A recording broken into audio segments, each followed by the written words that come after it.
When you're the dungeon master, you really can't be an asshole. Because you're God, what you say goes, and all you're trying to do is challenge your players. And if your players can't deal with the challenge, it's kind of on them, right? No, let's try that again.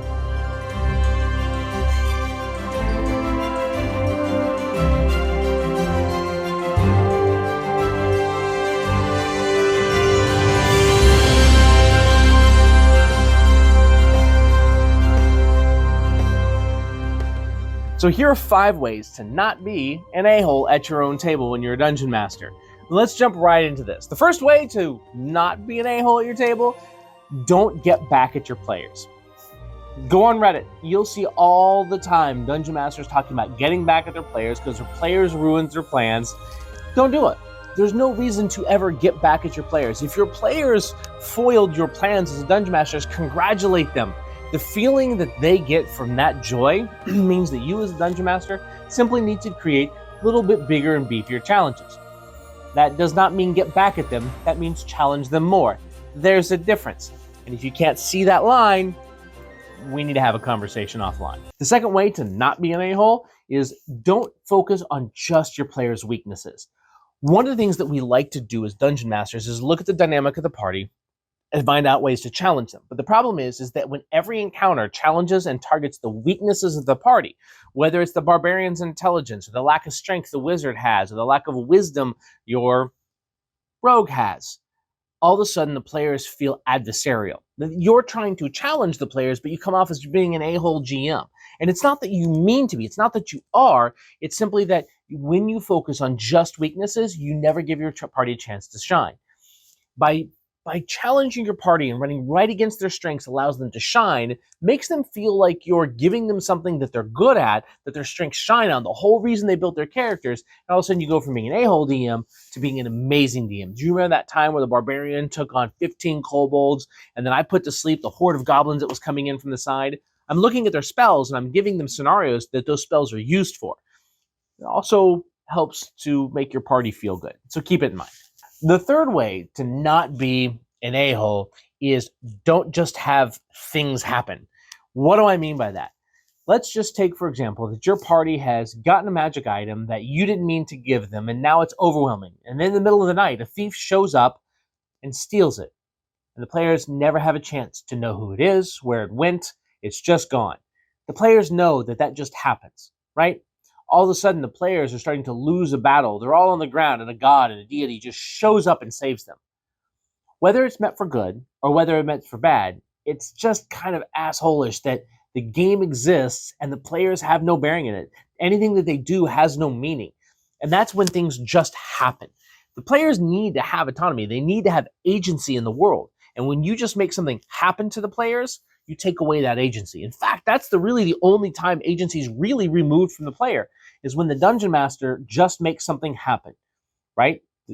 The big bad guy comes in and just automatically charms everyone, right?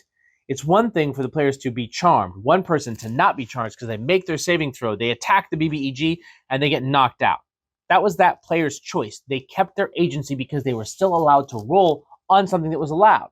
But Richard, that means also that if you say, if I'm not, skill check's impossible, I don't have them roll it. I do, but that's not taking away the agency. They can still try to do that thing. I'm still going to allow them to try. There just may be some consequences that happen when they try to do the thing I told them that they know they're not capable of doing. And I share and have that conversation. But don't just have things happen to your players. It doesn't feel very good.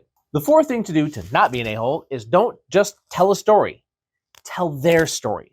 When you're expositioning upon your players on a regular basis and to where, I want to tell a story about the giants in the mountains and the players aren't going up there, so I take the giants, they walk down and they wipe out the players' village that they've been building for the last 5 sessions we've been there, and they've been growing it up and they kill everybody because I want to tell the story of the giants in the mountains. What's the story that the players want to tell? And then how do I incorporate that in there? Maybe there are giants and I want to tell that story. Well, that story is still happening. And the people will eventually see the results of that story. But when I force my players into my story to tell the story that I want to tell, that's really when railroading happens. Railroading actually doesn't happen that often. Even when we're in modules, we're still going towards the same goal. We've decided as a party that this is the story that we want to hear because we're part of that story.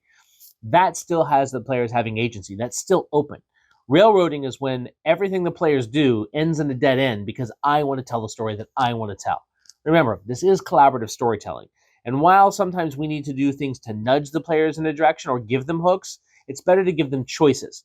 Now, foreshadowing is also an amazing thing. If you talk about the giants in the mountains and how they're encroaching upon the territory, now how they're eating the sheep, and they're starting to actually come into the village that the players have been building up, you're going to force the players to deal with that. If they don't deal with that, they're still telling their story. And when the giants do show up and wipe out their village, you've been foreshadowing it for 7 sessions, and you guys didn't do anything about it. You had 7 sessions to deal with this, and you didn't, right? You can still tell your story, but see how the players tell theirs with it. Food for thought, and very complex. The 5th thing to not be an a-hole when it comes to being a Dungeon Master is don't just dismiss your players' concerns. All too often, players will bring us a concern as a Dungeon Master, and we don't do anything with it.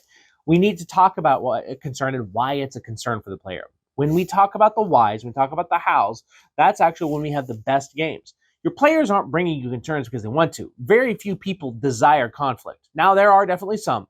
There are some people out there that want to stir the pot. We're not talking about the exception. We're talking about your players that are generally interested in your game and want to be part of it and want to play it. Those are the players that you don't want to dismiss. Otherwise, they feel wanting in your game.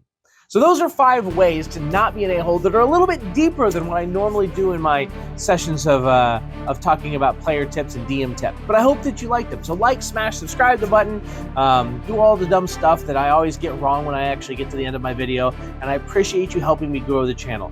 What are 5 things that you do to be a good Dungeon Master? Or players, what would you like to see your Dungeon Masters do more of to make you feel more involved in the game? Comment below, and I look forward to seeing you guys next time.